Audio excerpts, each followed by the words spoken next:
Welcome to the You Triumph podcast, where we explore the triumphs and tribulations of extraordinary leaders from diverse backgrounds. I'm your host, Trevor Sterling, and across the podcast I hope to inspire success by highlighting that irrespective of social background or personal characteristics, with fair opportunity and the appropriate mindset, ultimately anyone can be successful. From incredible achievements to key life lessons learned, the goal is to shed insights into the mindset, motivations and stories behind the success, because you triumph if you believe. My name is Trevor Sterling. I'd like to welcome you to a further edition of the You Triumph podcast series. As you know, as part of this breakthrough series, we're interviewing inspirational figures, people that really support three philosophies which I have. The first is that one must not aspire to climb the ladder, one must aspire to be the ladder. The second is that you triumph if you truly believe. And the third, most importantly, is that ordinary people can achieve extraordinary things if they have a positive mindset and are open to the experience. I'm delighted to say that my first guest epitomizes all three of those philosophies. So, without further ado, I'd like to welcome somebody who is truly inspirational and has demonstrated the ability to not only break through, but to then go on to become the ladder. So I introduce the Dark Destroyer, the Chaser, Shaun Wallace. Thank you, Trevor, for inviting me. It's a pleasure for me to be here. So, Shaun, in fact, I think it was 4 years ago, almost 4 years ago to the month, that you and I met for the first time. And I remember it very well because actually I just received an award, Lawyer of the Year at the Diversity Legal Awards back in 2019. And you know, with these things, there's all the music playing and you go up to pick up your gong, as it were. And one of the things that made me particularly proud is as I got to the stage, I knew that I was going to be presented the award by two inspirational figures. One, of course, was yourself, and the other was the former president of the Law Society, Stephanie Boyce.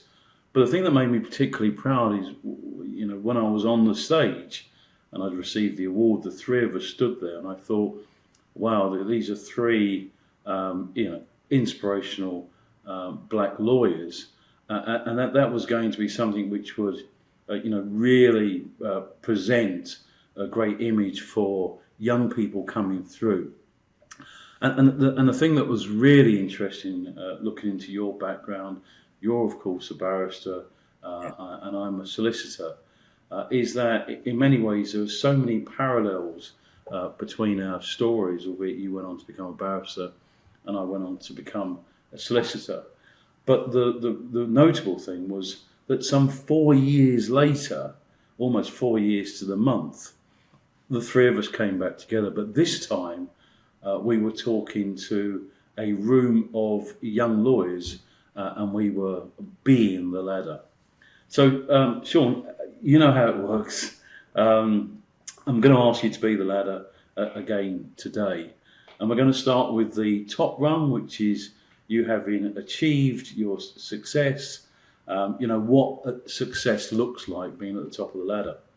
And then we're going to go to the bottom of the ladder and we're going to explore how it all started. And then we move to the middle of the ladder, and that really is the journey that connects the start to the top of the ladder. And we're going to discuss some of the obstacles that you overcome. So if I can ask you to take us right to the top of the ladder, what does success look like? What have you achieved? And if we can start by going back to just 2004. Yeah, I'd say post 2004, I would say obviously becoming a chaser, the world's first chaser in 2008. And aside from the chase, it's still my continuing passion and desire to use my fame in a sort of altruistic way to try and help people get up the ladder and go beyond what I've achieved so far as my own achievements are concerned. And so specifically in 2004, because you can imagine why I took you back to that day. Can you just tell us what happened then? I was the first black person to win the TV quiz show Mastermind.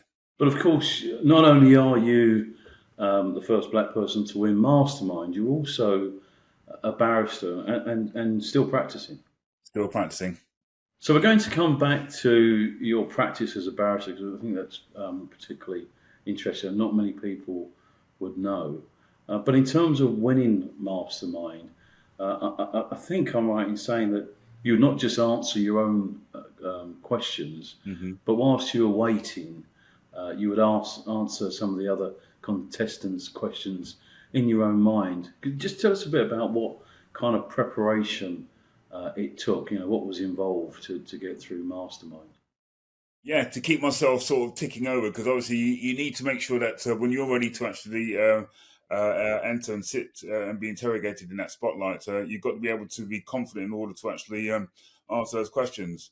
So that's what I was doing, answering other people's questions to see how well I was doing. And it gave me the confidence to realize that, all you can do is answer the questions put in front of you. You can do all the preparation. As long as you've done all the preparation, you can't obviously foresee what questions are going to be asked. And, thankfully for me, in terms of the way in which I approached Mastermind, I thought like a question setter as opposed to a contestant, because I was trying to ascertain what questions they were going to ask me. And, thankfully, they came up. And so you're given a choice on Mastermind in terms of your specialist subject. Do you remember what your specialist subject was, and what was the reasoning behind choosing that as a specialist subject? Yeah, they were all on football because of the fact that originally I wanted to do Kings and Queens of England and international affairs since 1945 because, I'm a lover and I just love history.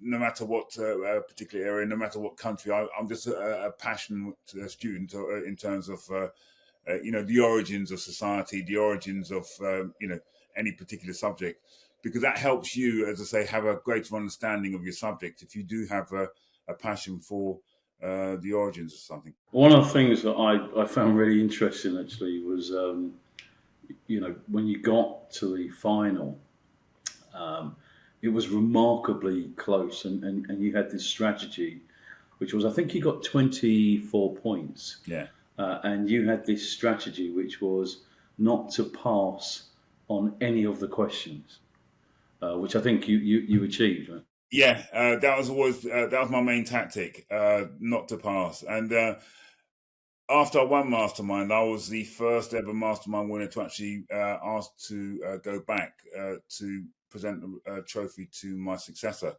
And they did a follow-up of me in relation to what my life was like, becoming a Mastermind champion. And I chose the venue of Hackney College to actually be interviewed there. And the reason why I chose Hackney College is because when I was first starting out as a practicing barrister, nobody's born an advocate. So I need to actually get some money to support myself through those, tough fledgling years as a barrister to support myself financially. And Hackney College gave me my great chance. So I taught there 4 nights a week for 14 years. And I was really, really grateful for the opportunity they gave me to teach. And I taught over about, close on to around nearly 1,000 students in that time. And it was an honour and a privilege for me to actually honour Hackney College for the support they gave me. The only gripe I had with that is that even though I became a Mastermind champion, even though, as I say, I was working for Hackney College for the best part of 14 years, they could not spell my Christian name right. They spelled it S-E-A-N. So, I said, we put a big banner up, Mastermind, coming home. You've got the BBC TV cameras there, and they've got Shaun Wallace, S-E-A-N. I thought, this would be typical Hackney, but I love the place. Just goes to show it's all in the detail. If there's one thing that frustrates me is when I see my name written, obviously surname Sterling, but I see it written as S-T-I-R-L-I-N-G rather than S-T-E-R-L-I-N-G. Yeah, exactly. As in the Scottish city, of course, yeah. So one of the things that people don't necessarily associate you with is is actually being a barrister, a practising barrister. And one of the things that really fascinated me actually was that during the process of getting to the mastermind final, in fact, even when you were actually at the mastermind final, you were practicing and you were in the middle of a murder trial at the Old Bailey. That's right, isn't it? Yeah, I was a junior in the murder trial. A dear friend of mine, Courtney Griffiths, KC, who's one of my dear friends and one of my sort of early mentors. Because when you first come into the profession, I was one of the sort of young black fledgling lawyers, and sometimes you want to see people who look like you. And I'll never forget when I was at Wood Green Crown Court one time, and Courtney Griffiths came up to me and sort of asked me who I was, shook my hand. Gave me all the encouragement. And when I started to do murder trials, he was the first person I wanted to lead me. We were preparing, a fairly big murder trial at the time. Thankfully, we got a not guilty as well, so that's good. So not only did you win Mastermind, but you had the success of at the Old Bailey, and I mentioned earlier on that there's some overlap between us in terms of inspirational people that we've met. I know that you know Peter Herbert of the Society of Black Lawyers. Of course. And there are a number of other people where we overlap, one of which was or is Paul Boating, Lord Boating as he now is. And in fact, when I started out in the early stages of my career, I happened to meet Paul Boating. And he reached out to me, actually. He said, if you ever need a bit of advice, get in touch with me. And I wrote to him and he invited me to the House of Commons. So I was about 24, 25. And he gave me a great piece of advice, which was, if you go on to become a lawyer, you must make sure that you accept your civic responsibility and get involved in giving back. And so I became a governor of my previous schools, and that really got me going with charities and things. But I understand one of the first things you did after winning Mastermind was you decided to enter into politics back in I think it was 2005. I'll tell you the story behind it, because both Paul and I were in the same chambers for quite some time, and Paul actually was my MP. So Brent South, as I say, had the highest majority actually in the country at the time. So, after I won Mastermind, everybody used to hang on my every word that, they'd seek my opinion for this, especially black newspapers. And one particular, and it was in the middle of the 2005 general election. I think it was about 3 weeks into the election. And I got a phone call from a dear friend of mine, Rodney Hines, who works at The Voice. Yeah, I know Rodney Hines of The Voice. So what a great character. Good mate of mine. And he asked me if I was going to be standing in, if I was going to be standing in the election. I said, I've got no real interest in politics. But so Paul Boateng had invited me to the then recently opened Port Cullis House to celebrate my Mastermind victory. But because I was so busy, everybody wanted a piece of Shaun Wallace at the time. I couldn't make it until the middle of the election. So we met for lunch, and he had with him the prospective Labour candidate, Dawn Butler. So we were talking, and I said to him, "Oh, by the way, Paul, I got a phone call from the Voice newspaper asking me if I was going to stand in the election." And Paul turned around and said to me, "You stand in the election? You've got no chance." Now, I knew I had no chance, but don't be telling me that. And it was like waving a red rag to a bull. And I suppose I let the ego get the better of me. And after we finished lunch, I headed from there straight up to the town hall at Wembley, paid my £500 deposit. There was only 10 days left for the election. And I stood as an independent candidate. I came fifth, actually, which wasn't too bad. But I tell a sort of funny anecdote in the end of the book at the end of the election. And I said 3,000 people came up to me and said that they voted for me. 3,000 people said that. 297 votes. How does that work out? At the time I stood on the election of, firstly, tuition fees, because I thought that the then Labour government had betrayed what I considered generations of students, saddling them with long-term debt and not being able to actually get on that rung, which we're talking about, in order for them to actually make their own way in terms of the ladder of success. And I thought it was an ultimate betrayal in terms of burdening future students and potential lawyers potential doctors, potential, you name it, with that burden. So that's why I stood. Well, a really sensible ticket to run on, and I think so. You came fifth and lost your deposit, but brave to still to stand. And it was Dawn Butler, wasn't it, that actually won in the end with a fairly significant majority. Yeah, and me and Dawn are very, very good friends. We're good friends. But I wasn't going to overturn a near 15,000 majority. But I suppose my ego got the better of me, and if I had been sort of dispassionate or stood back, I knew that I couldn't win. But I thought to myself, well, I don't want nobody to tell me that I can't do something. Why can't I do something? So I suppose that's the sort of drive in me in terms of having the passion, the determination, uh, uh, the resilience, I suppose, to basically try and overcome obstacles that are put in your way. But that's the incredible thing about you, though, isn't it? You were prepared to sit in the big black chair, with all the pressures that entailed. Afterwards, you were prepared on the basis of that, the principle you talked about, tuition fees, etc., to stand in a general election, even though the chances of winning were not particularly great, and you've been advised against it by Lord Boating as he now is, but you were prepared to put yourself out there. And one of the things I found really interesting with the various quizzes you've been on, because you were on a series of quizzes before you got to Mastermind, is that you were really prepared to put yourself out there and appear before some fairly acerbic and difficult hosts. I'm thinking of The Weakest Link, for example, with Anne Robinson. Yeah, Anne Robinson, yeah. There's also was it Kilroy Silk. You had the likes of Ruby Wax as well, and Jeremy Springer, I think. Yeah, that was my first breakthrough, the Jeremy Springer show on Greed.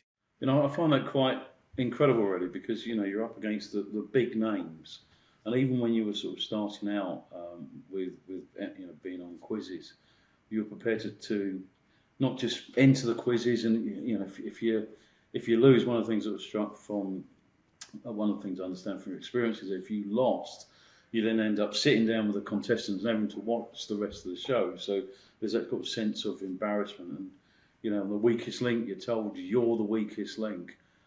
So some of the shows, you faced not just the kind of humiliation of not winning, but the comments and remarks made by the host. What was it that motivated you to put yourself under that kind of pressure?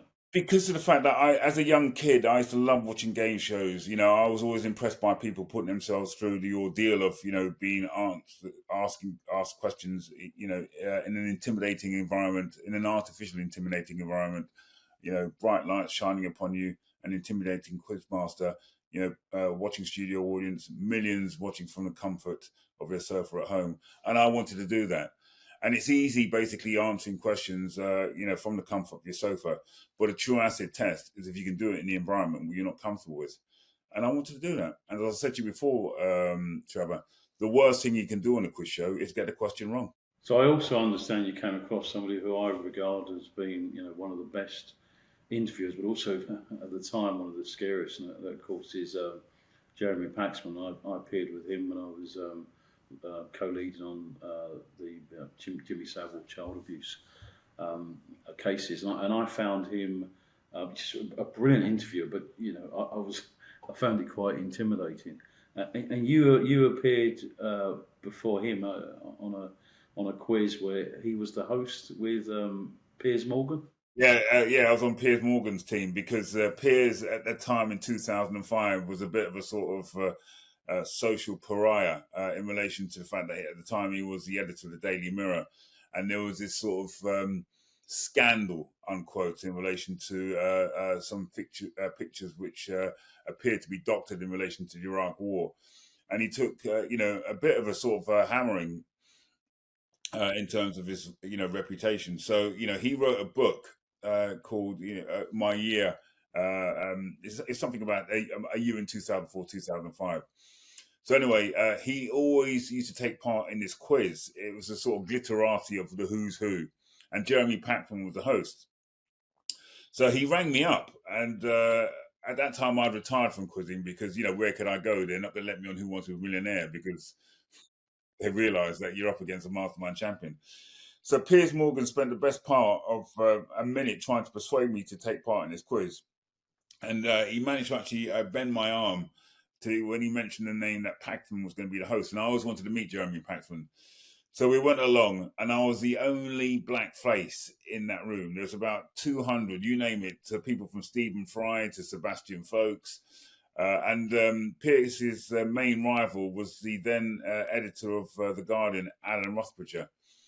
But nobody, surprisingly, didn't know who I was. And we ended up winning the quiz. I think the penny dropped when we got to the final general knowledge round, and people realised, said, "Isn't that the Mastermind champion of 2004?" By that time, it was far too late. Piers and I sort of, and the rest of the team, went off with the spoils. And Piers wrote about that experience in his book, and I was really touched that he'd actually mentioned that. And that's why we've become I wouldn't say we were friends, but we got a healthy nodding relationship. So when I wrote my autobiography, I thought I'd return a compliment because it was a fun time. Okay, so we know top rung of the ladder, and one thing we mustn't forget to mention is, of course, that you are an author. Chasing the Dream, a brilliant book. I said to you when we spoke that I didn't want you to send me any information, that I would do all my own research, and so true to my word, I got your book and it arrived Saturday, so I didn't give myself long to read it, but once I started reading it from start to finish, I didn't put the book down. An absolutely brilliant read. So let's start with the start. So we've done the top rung, Mastermind champion, quiz master, chaser, practising barrister, murder trial at the time of the Mastermind final, where you were successful on both counts, and of course an author. But let's go down now to the first rung. What inspired you to become a lawyer? I know that there's just a few years between us, but I think there may be some similarities in terms of the programs that we used to watch way back when. A lot of years older than you, mate. So I'm gonna say a few years. You're being kind there. So quite a few years I got on you. So yeah, I used to watch programs like Crown Court, Rumpole of the Bailey, Petrocelli. So I used to watch all those programs, and I was fascinated how people could use their ability in a way to try and help and defend those less fortunate within society. And I wanted to be like that. Plus the fact that you got to sort of wear costumes such as a sort of wig and gown, so that that was an attractive proposition. So when I was 12 years old, I wrote to the Bar Council. And it was the first letter I ever wrote. I remember writing a letter, "Dear Sir," DEER. Spelling wasn't that great at the time, Trev. But they returned the letter. They replied to me. And I was so excited. I kept that letter as a source of inspiration. And when you have to go through that rite of passage when you're doing your exams, and I don't know if you can remember, there was a two-tier division between CSEs, which are the so-called vocational exams, which certain people of a certain colour and a certain background had a tendency to be doing, as opposed to the O levels, which again was sat by if you're white and middle class. Sadly, there was that distinction. And before you actually embark upon that 2-year course, you've got to go and see your careers teacher. And I remember I handed that letter to her when she said, "Wallace," in a really cold and stern way, "what do you want to be when you leave school?" So I said to her, "I want to be a barrister." And she turned around and said in a rather dismissive fashion, "You, a barrister, at best you're going to end up packing shelves, but somebody like you's going to end up in prison." I mean, she was right about me ending up in prison, Trev. Only she forgot to say that after having seen my client, I can go home again. So to be told that as a 15-year-old can be devastating. And as I say, that was the attitudes of educational establishments 40 to 50 years ago. That if you were black, male, the best you could do was drive buses, work in the factory, or sadly be engaged in the criminal justice system, and that's the only time you got to wear a suit.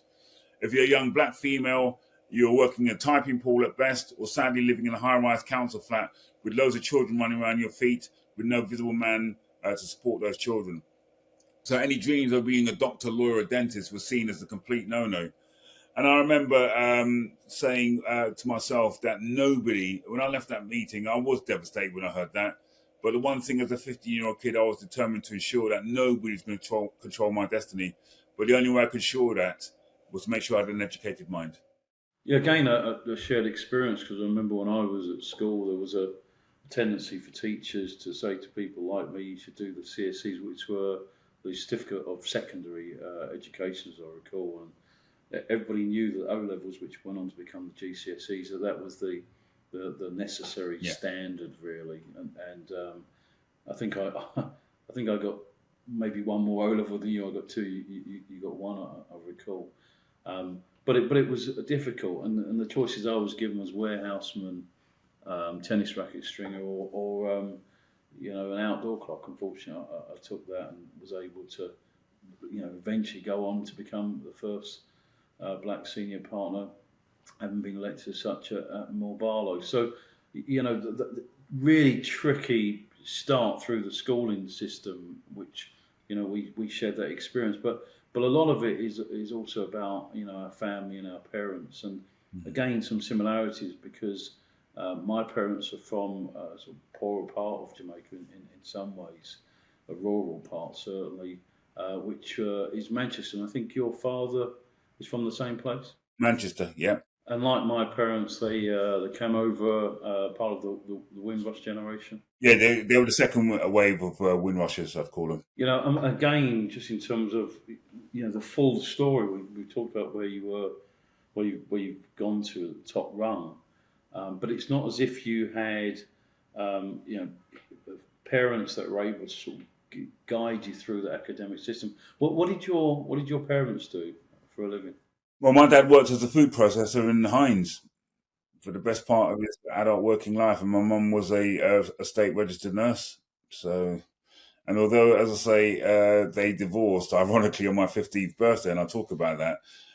The one thing I was grateful for, the fact that my dad still played an active and positive role in my life. Now, sometimes when you see young black men growing up, and sometimes you wonder why they go off the rails, because of the fact that they didn't have that support in terms of having that visible male patriarchal figure to try and guide you and help you, support you, and that's exactly what I had. So when I told my parents that's what I wanted to be, son, why can't you be that? And they gave me all the love and support that I needed. And my first big hero I talk about in the book is my sister Sandra. Now, as I say, you know how it goes, Trevor. Sometimes you have your elder sibling who lived in Jamaica, was brought up by the grandmother. And once the parents came over to England to actually, try and build a life for themselves, they then send for their elder children. And my elder sister Sandra, who was my mum's daughter, I've got another elder sister called Rose, who's on my dad's side, but they're still my sisters. They're my sisters, and I love them dearly. And Sandra was my first big hero because she gave me the encouragement to be able to read and write proficiently by the time I was 8. I was 6 and 7, and she gave me my first law book, and I kept that book for years because she was always my sort of big hero, always my big encourager to try and achieve my own dreams. Yeah, God bless families, and God bless big sisters. I've got a big sister, Corinne, who similarly really supportive, and like you, as I grew up, I learned of sisters and brothers, in fact, in Jamaica. But also your smaller brother, who I understand would always get one over you when it came to playing Trivial Pursuit. Oh, I've never played Trivial Pursuit ever again because my brother would always beat me on the last question, and I was the king of Trivial Pursuit. And just to go to touch upon that point, Trevor, one of the best things what happened to me after I won Mastermind was when my brother found out. He gave me a big hug and he said, "Shaun, I want you to bear this always in mind. You might be the champion of Great Britain, but you're not even the champion in your own household. And if anything keeps you grounded, it's comments like that." That's one of the things I love about your story. And when people they see you now and hear about you now, they would say, "Oh, well, he's a barrister, so he went on to win Mastermind. What's the big deal?" kind of thing. Because if he's a barrister, he must have gone through this privileged education system, etc. But the reality is that when you look at your story, I mean, it really does show that how important family is, but also how difficult it was for you to break through the comments made by your teacher. Then you go and you sit your exams, but like me, we actually struggled with the exams, and you do the A levels, and that wasn't easy. And then you have to go to the right type of university, and it wasn't a Russell Group university. So when you hear the full story, it really makes you understand that with the right mindset, you can go on to do extraordinary things. No, no, and Trevor, that's one of the reasons I wrote the book, because people see you near the top of the so-called ladder, which we talk about, or there or thereabouts. They see you on telly regularly. They think you're rich, you're famous, you're born that way. But there is a backstory. That's why I wrote the book, because it took. I remember 43 years ago, when my A-level grades weren't that great. It took me 4 times to pass O-level English language. And I remember when all my friends were going off to university and I wasn't, I burst out into tears because I was like the Muhammad Ali. I'm going to be a lawyer. I'm going to be the greatest. If you talk the talk, Trevor, you've got to be able to walk the walk. And it looked like for me an empty and idle boast. And for me, there was no plan B because it was a lawyer or bust. I mean, one of the other things I think is really fascinating about your journey is that later on we talked about those quizzes and where you weren't successful, but actually you kept on going and went on to be successful, the Mastermind champion. And again with those exams, particularly with English, which you say I think you took 4 times, but no matter what those results, and I felt with you opening those envelopes and didn't get the grades you wanted or weren't there was a sort of setback. You'd have to redo the exam, but you just kept on going. It wasn't easy, Trevor, because as I say, the sort of my love of learning stretches back even as a little kid, and that was the encouragement I gave with my sister. But there's a difference between reciting chapter and verse, the Kings and Queens of England, and knowing how to answer exams under the pressure of time. And I didn't have that technique. It was a technique which, as I say, I managed to actually develop and overcome. And when you do fail, sometimes it's easy to point the finger of blame. It was his fault. It was her fault. I didn't get the encouragement. But the one thing I always say to people, the first person you've got to look at is the reflection in the mirror. You've got to ask yourselves those hard, searching questions as to why. Did I work hard enough? Am I good enough?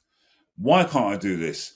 And I talk in the preface of the book about no man being an island. Yeah, people look at me now and basically say, you're an epitome of success. But Trevor, as you know, it takes a lot of great encouragement and support with people to actually give you that encouragement. But I always say to people, and I mentioned it in the book, you can, it's the old adage, you can lead a horse to water, but you can't make it drink it. So you've got to want it yourself. So in terms of influences, tell me about Mr. Small, your teacher, Mr. Small. Mr. Gordon Small is another seminal hero in my life because he was my black law teacher. He was the first black person I saw as a qualified barrister. So he came from Guyana in the 50s. He, obviously had to work in a factory, support a young family, taught himself through college, qualified as a barrister. So if you look for role models, he was the epitome of a role model for me. And he always used to say things, what you sow is what you reap, and he'd give up his Saturdays. We could go around to his house to actually, do our preparation for our law exams. And that selflessness had a profound effect on me. So when I qualified as a lawyer and wanted to become a part-time lecturer, I did that because of the fact that paying homage to my law lecturer, because of the fact that he gave up his weekends to help make me the person I am today. So when I used to say to my students, look, I'm giving up my time just like you are. So we're both making sacrifices. You're giving up crossroads, so am I. But I didn't drag you here. So I do expect you to work hard. Meet me halfway in terms of me being wanting to have the desire to teach you because I want you to succeed, and you giving up your evenings, making that sacrifice so you can get the academic qualification to make yourself a better person. Well, we talked about the struggle through the sort of academic processes. Um, but I mean that went up to degree level, didn't it? The degree was easier, and I'll tell you the reason why, Trevor. Because I've done it. I became an undergraduate, and those undergraduate years are the best 3 years of your life because you go there, a fresh faced, a bright, talented a young thing. But when you come through that academic conveyor belt and you get your degree, that is a sense of accomplishment. You now become an educated adult with the feeling like you've got the world at your feet, and that's exactly how I felt at the age of 23. There was one more hurdle for me to go through, and that was to try and to qualify as a barrister. And again, because of the fact that now I'd managed to actually develop the technique of how to answer questions, because as you go through the stages of O levels, A levels degree, you began to develop an idea how to answer questions, what they're looking for. It's not about citing chapter and verse that you can remember all the cases. They want you to think like a lawyer. And over those 3 years, that's how I began to develop that technique. And I managed to pass the bar finals at the first time of asking. No, but by struggles, what I meant was really, there's this whole thing about you've got to go to the right type of university, Russell Group, and what you did was you went to a more local university and still smashed it, right? So that it's not necessary to go to Russell Group universities and for organisations to sort of require that for you to be able to enter our profession. No, not at all. And ironically, as I say, in '92, when polytechnics and universities emerged into one sort of entity. When people say to me, "Well, where did you read law?" I read law at the Polytechnic of North London, and I'm not ashamed to say so. Okay, right? I'm not ashamed to say so. And what I love, the fact that nearly 30 years after leaving, they awarded me a doctorate, and I wanted to cry. That they awarded, the university, the now university, which was they gave me an honorary doctorate, and some of my old lecturers knew, they were following my career. And I remember I was doing an advert for a Carla Bingo company, and one of the execs was the daughter of my old law lecturer. And she sent me a message saying that and it makes me choke up even now because I talk about her in the book, Janetta Harden, because she actually interviewed me for me to get into law. And she said that she was so proud to see her little Shaun Wallace, develop into the man who's become. And, she's looking down even now, wherever she is in the heavens. And that gives me a sense of pride because people like her made me the person I am today. They gave me the opportunity to say, "Yeah, Shaun, we want you to join our course. We think you're good enough." And for me to, when you start out in life, Trevor, even as a little kid, if you was to come to my house now, I've got a mural on my wall called My Inspiration. People like Sojourner Truth, Harriet Tubman, Bob Marley, Jesse Owens, and the centre of it is my mum and dad. Because as a young black kid growing up, you know what it was like in terms of overt racism, which was rife in the 60s, early 70s. But these were people who were making a significant contribution on the world stage. And guess what? They're the same colour skin as me. Pele, 3 World Cup winners medals, Muhammad Ali, Nelson Mandela, Malcolm X. I was proud to be black. And I used to say as a little kid, if I had a little fraction of what they've achieved, then my life's going to mean something. Never in a million years, if you was to ask the young Shaun Wallace, you're going to be a Mastermind champion one day, I'll turn around and say you're a liar. But you know what? The one thing I don't suffer is imposter syndrome, because I am. You might not, but when it happened, yeah. The minute they said Shaun Wallace, Mastermind, Trevor, I don't think I've ever been happier. I mean, I'm not married, I've not had a kid, and I'm sure it would be the equivalent if I had my first child or my second child, I got married, in terms of the sense of pure and utter joy I felt in that moment. And I didn't tell a soul. The first time my mum knew was 6 months later, because I needed time to reflect. I thought, when people find out what I've done, they're going to go nuts. But the one thing what's not going to change, they may go nuts around me, but my life's not going to change. My friends are not going to change. Where I live is not going to change. Trevor, I'm speaking to you from the road I grew up on 59 years ago. Yeah, I love that, Shaun. You've stayed true to your roots. You still live the same road where you were born and bred. And I live just 4 or 5 miles away from my parents and my sister. It's really, it's a powerful thing, that, isn't it? Family connection. Nearly 60. It's going to be 60 years in February 2024. Okay, so we've completed the first rung. Let's now move to the second rung. What connected you from the early part in terms of your qualification through to the success that you went on to have, and also the obstacles and challenges. Okay, so if we was to talk, okay, so I've come off the academic conveyor belt now. I'm a qualified lawyer. I've taught the talk. I've managed to walk the walk. Behind me, the day I got called to the bar was my mum and dad. They were there. Their son didn't turn out to be a thief, didn't turn out to be a wastrel. But even at that point, Trevor, when they handed me the certificate and we was all celebrating, you know what the one thing was struck home to me? All the success, all the tears, all the eventual success, all it done is bring me to the start line of a different challenge. And guess what? The gun's fired. And people around me are probably ahead of me. So you know what? Guess what? Yeah, live the moment just for that second. But if you live in that moment far too long, guess what? Opportunities are going to pass you by because you're still stuck in that groove. You've still got to keep moving.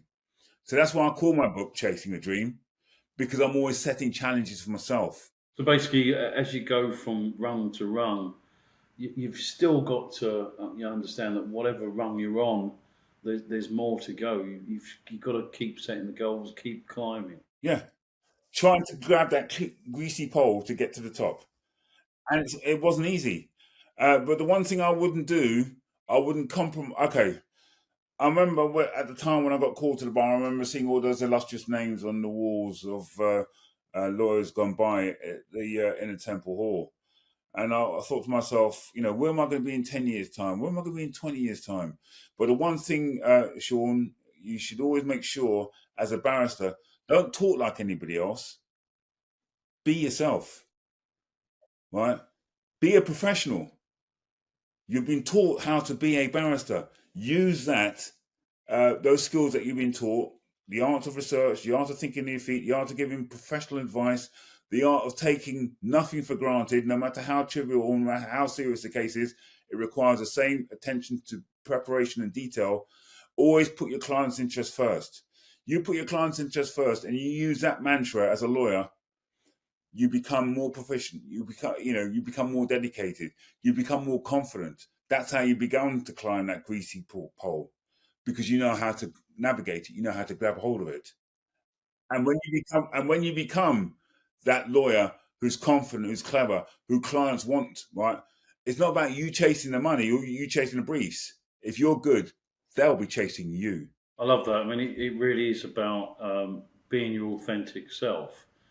But also, I know with you, I mean, when you went into to do the quizzes, you bought yourself, I think, 5 or 6 encyclopedias, and you just read and read and read and learned. So you were prepared to put those hard yards in, and I think that's the same for me in my work. Whatever success I've had, I always recognise that it's about the next thing I'm going to do, not the last thing I just did. And I think it's the same with you, isn't it? Yeah, because there were times, Trevor. As I talk about in the book, I'm Thursday's child, like the old nursery rhyme adage. Thursday's child has far to go. So there is ups and downs. There's been peaks and troughs. There was a time, throughout my career, on 2 occasions, I went through an entire year without losing one Crown Court trial. But it's not about winning. It's about making sure that you are a professional lawyer. And if you're good and you prepare and you take your client's interest seriously and you sort of work upon the preparation of the brief in a thorough way and knowing the case as if you're going to sleep, that's how I prepare. When I'm reading a brief, I try to envisage it in my mind's eye. Because if I envisage it in my mind's eye and try and put myself in the shoes of my client and try and put myself in the shoes of the prosecutor, I know what type of questions I'm going to ask. Because the key to me is when I'm cross-examining, ultimately, is to undermine the prosecution witnesses. Similarly, when I'm representing a client, when I'm taking them through chief, I'm preparing them for them to give their account, and I'm going to ask them searching questions. Because if you can ask searching questions, when it comes to being cross-examined by the prosecuting counsel, you're going to be able to answer them. So for me, it's always about preparation. No cutting corners. Just be prepared to do the hard work. There's no substitute for that, right? Yeah. The one thing about work, Trevor, and hard work, it doesn't do itself. If you put the hours in,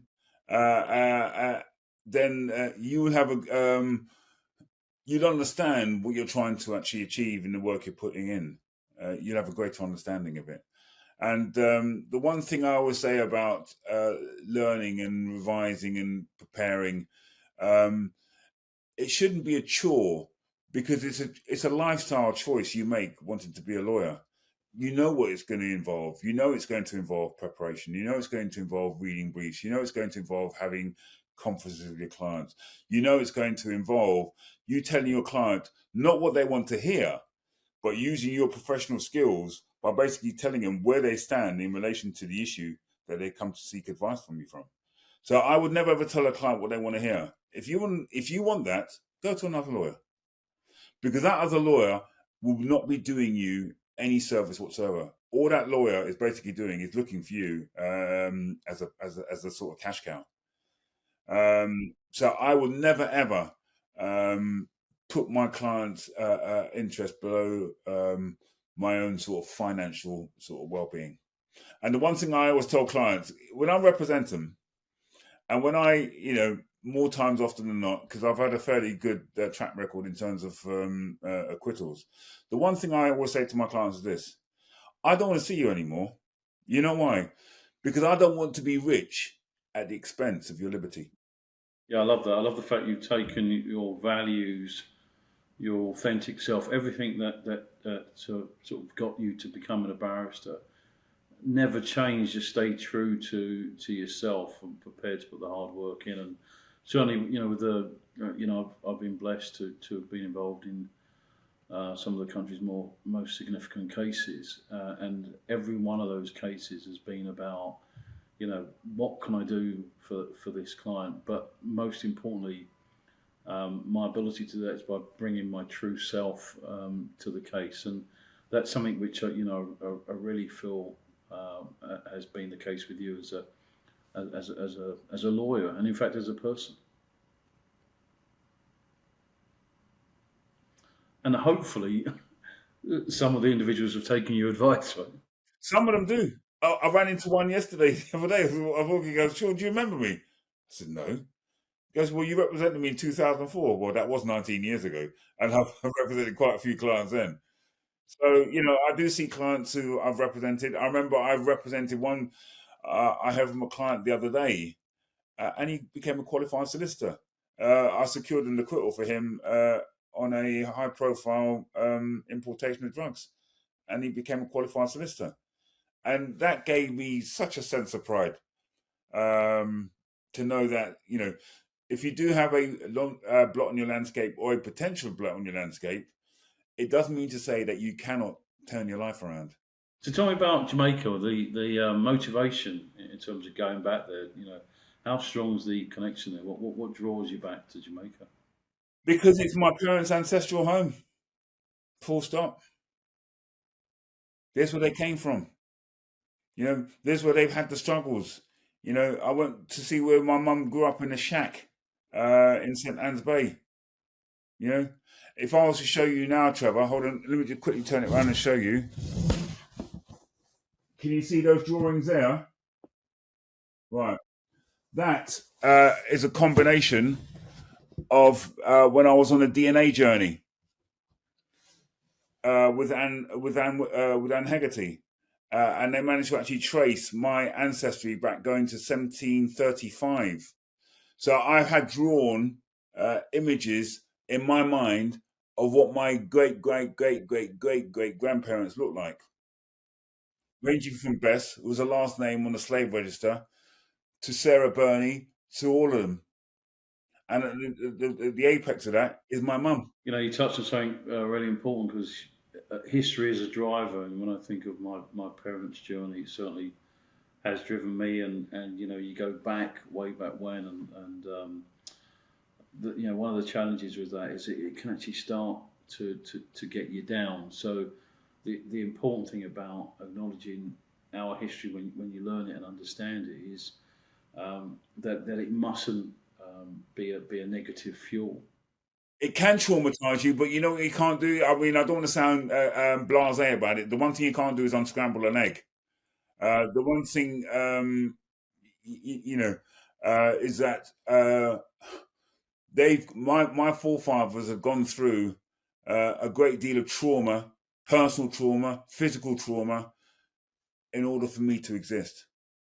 So all I can do is to try and do my best in the life I've got, for them to actually look down with pride, to know that the sacrifices they made have made me the person I am today. So there's a benefit of breaking through, which you know, I think it's really important for people to understand. So if you've been on a traumatic journey, you know, or if you've just been on a journey of lesser privilege, you come from, you know, lower socioeconomic group, and therefore that brings with it various struggles.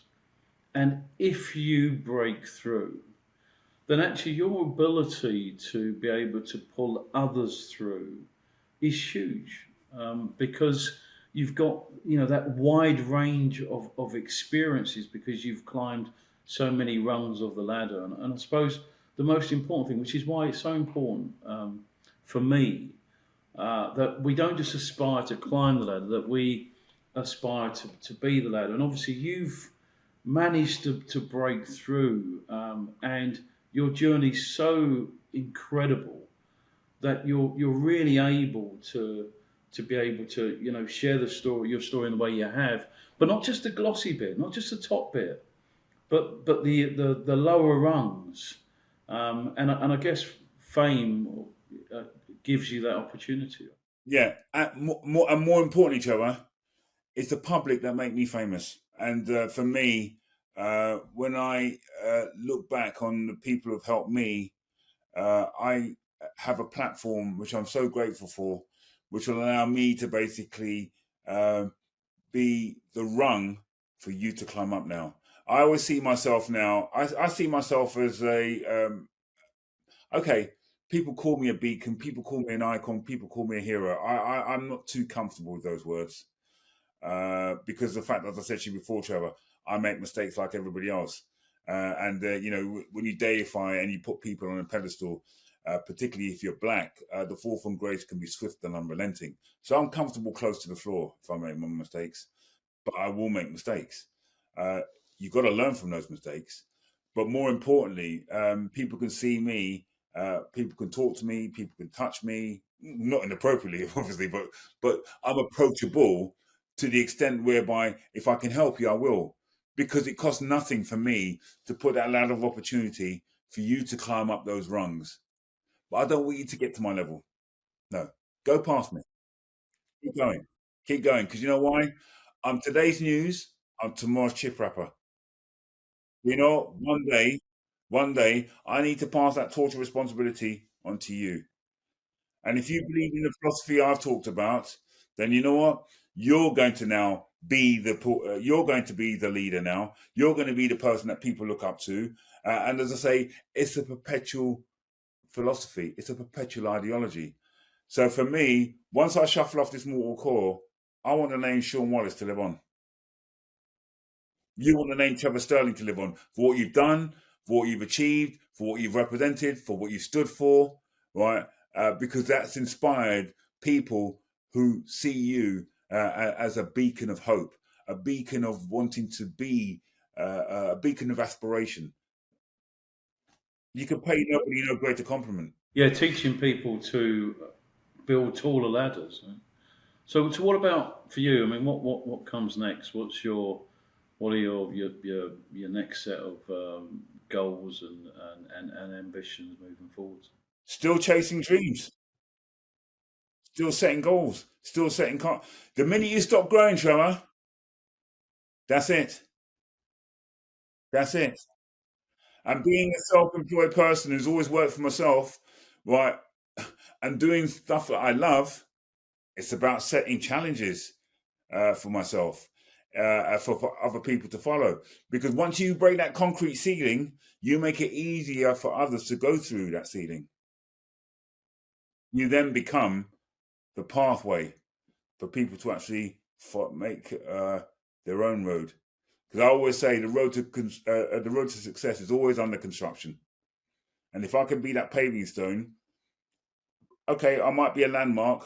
It might be that landmark on that paving stone, just like you see outside the stars in outside the Grauman's Theatre, whereby your name is there. But all I am now is just a name on that paving stone. Guess what? Somewhere along the line, somewhere along that path, you're going to have your own name. You're going to be that star. That's some path, Sean. I mean, the ultimate thing is you never stop walking, right? Keep walking. Sometimes I feel that I'm living in a parallel universe, Trevor. Sometimes I think I'm going to wake up, and oh God Almighty, it's been a disaster. I'm 40 odd. I don't know whether or not my future's behind me now. I'm finished. But I suppose you've got to go through the odd adversity in order to actually come through it. And I'm glad I've come through it in terms of resilience, the determination, the refusal to lie down, the support of people who've really got my best interests at heart, the talent. But isn't that the most incredible thing about you, Sean? I mean, that's why I've found it so enriching to do this podcast with you, because when we talk about that top rung and we think about fame or celebrity, people can form the wrong opinion. They can think, well, the whole journey must have been pretty easy. But in your case, it wasn't. It was about finding your way with the love and support of your family, the inspiration of your older sister, the playing Trivial Pursuit with your younger brother. It was about opening those envelopes and seeing that you didn't get necessarily the pass, and therefore you'd have to redo the exam. It was about accepting that, okay, I might only have one O level, but I'm still going to push on. I'm going to do my A levels. I'm going to do a degree. It was about finally becoming a barrister and having that sense of pride that your parents had was a kind of fuel to drive you forwards even more. And even through your career, when you reach your 40s and you haven't perhaps gone as far as you would have liked, and you were thinking, oh, am I going to be able to make a living? Cross qualifying, as I recall, as a solicitor, but then still deciding that you were going to stick with the bar, going back to the college to lecture, giving up your time, and just keep on working, working at it, buying the encyclopedia so you could be the best you could be in the quizzes, those earlier quizzes where you weren't successful, and then finally becoming the Mastermind champion. And then what you do with that is you keep setting yourself goals. You don't see yourself as a role model, but as a goal model. And in doing that, you're just intent on giving back, on using your story to inspire others, so that there is this level playing field. I mean, that's quite a remarkable thing. But what it does show, what it absolutely shows, is that ordinary people can achieve extraordinary things if they have a positive mindset and they are open to those experiences. Trevor, I'm so grateful that I've met people like you because, as I say, you are just like me, a person to look up to be inspired by, who have the same ideals in terms of being altruistic, being selfless, wanting to actually help others, and appreciating where you are in order for you to have that platform for you to do that. So, for me to be on this podcast is an honor. And I'm not just saying that because you've given me the platform for us to both share the same stories, the same experiences that we've had to endure for us to get to where we are now. So thank you. Well, thank you, Shaun. And let's hope that we can find a little bit of time to have some kind of a beverage on a beach in the grill at some time in the future, in the grill Jamaica. Thank you so much. It's been an absolute privilege and a pleasure. And I feel enriched for the experience. You certainly do triumph if you believe. My pleasure. Thank you. So my experience of doing the podcast with Shaun Wallace deserves, I think, just a couple of moments of reflection. So You Triumph If You Believe is both a podcast series and a mantra, if you like, to inspire other people that no matter who they are, what their background, where they're from, they can achieve. But I think what really comes from the podcast with Shaun are two really key additional features. One, age is but a number, and Shaun, when he was in his 40s, still hadn't really broken through in the true sense, but he just kept on going, and he was prepared to adapt himself. So, there was a number of things he was doing. He's still practicing as a barrister. He was entering quizzes. He was lecturing at his college. So this is somebody who was both, aspirational, but incredibly industrious. And that's really important because he kept that going. And age wasn't ever going to be a factor for him to say, I'm not going to make it now. And I think the second thing with Shaun, which I think is really, really important, is that he lifted as he climbed. And, he went back and he lectured to perhaps 1,000 or so students. And when I was with him a couple of weeks ago, we were both there talking to a room full of young aspiring lawyers. So he really does believe that the purpose really of his success and his fame is to be that ladder to leave a legacy. And I guess my final thought on that is, how great would society be if, as and when we broke through, we actually felt that it was a priority to use the advantage and the privilege of breaking through to bring others through? How great would our society then be? And put it another way, if we don't do that, how fragmented will our society be? So I think it's really important that I finish with this. Don't just aspire to climb the ladder, aspire to be the ladder. Thank you for listening. Thank you for joining us for the You Triumph podcast. I've been your host, Trevor Sterling, and this has been a journey of triumphs and the mindset that makes them possible. If you enjoyed this episode, please subscribe, like, and leave a review. Your support helps others discover the show and the valuable insights shared. Join us next time as we continue to unravel the stories and strategies for succeeding in life. Remember, you triumph if you believe. And if you've achieved, one must not aspire simply to climb the ladder, but to be the ladder.